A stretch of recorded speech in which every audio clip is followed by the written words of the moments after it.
Kinahihiya mo ba ako? Hindi naman sa ganun. Eh grabe kung makahawi ka ng kamay ko. Parang diring-diri ka. Ano yun?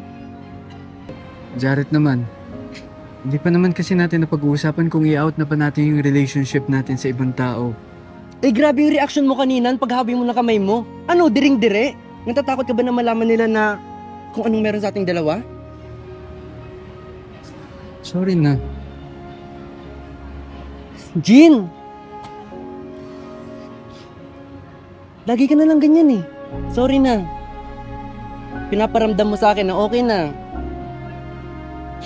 Ako lang. Pero, hindi eh. Lagi mong pinapakita yung totoo mong ikaw. Jared, sorry.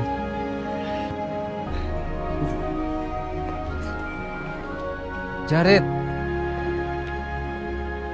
Jared!